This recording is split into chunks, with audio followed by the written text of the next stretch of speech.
Tuloy na kaya ang napipintong paglipat ng isang kapuso leading lady sa kapamilya? Pinag-uusapan ngayon sa isang group chat ng fans.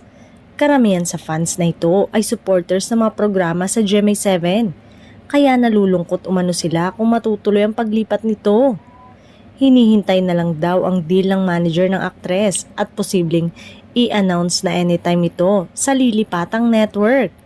Wala nang ang exclusive contract sa network ang star kaya pwede siyang magpalipat-lipat kung saan may magandang offer.